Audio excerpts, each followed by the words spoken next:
Aku baru saja pindah ke sebuah rumah tua di pinggiran desa yang terpencil. Rumah itu sudah lama kosong, dengan cat yang mengelupas dan jendela-jendela yang berdebu. Saat malam pertama aku menginap, suasana sunyi dan dingin menusuk tulang.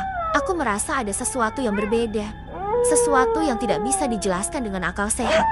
Tepat tengah malam, aku terbangun oleh suara aneh dari loteng. Suara itu seperti langkah kaki yang berat dan berulang, diselingi dengan bisikan samar yang membuat bulu kuduk berdiri. Aku mencoba mengabaikannya, tapi suara itu semakin keras dan jelas, seolah-olah ada sesuatu yang ingin aku temui di sana.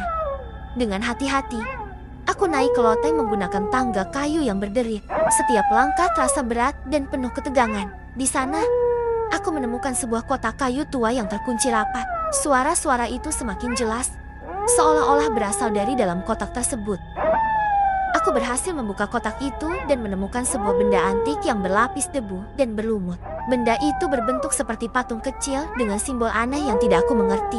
Saat aku menyentuhnya, suhu di sekitarku tiba-tiba turun drastis dan udara menjadi sangat dingin.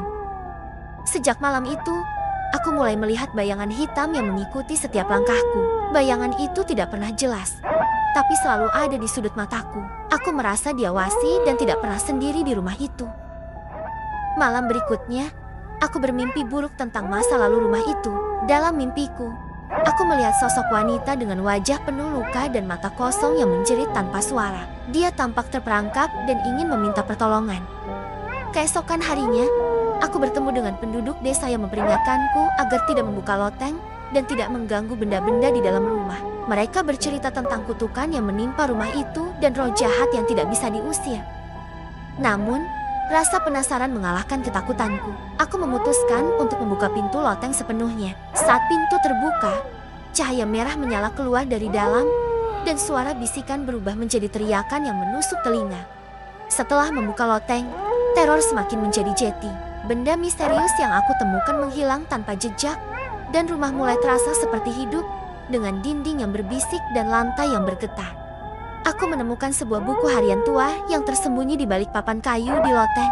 Buku itu milik pemilik rumah sebelumnya, yang menulis tentang kutukan dan roh jahat yang menghantui rumah tersebut.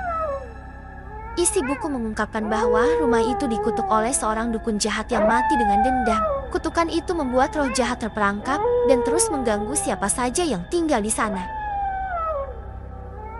Aku mencoba melakukan ritual pengusiran yang tertulis di buku harian. Dengan lilin menyala dan lingkaran sihir di lantai, aku berharap bisa mengusir roh jahat itu dari rumah. Namun, roh jahat itu marah dan menyerangku dengan kekuatan yang luar biasa. Aku merasakan sakit yang hebat dan hampir kehilangan kesadaran.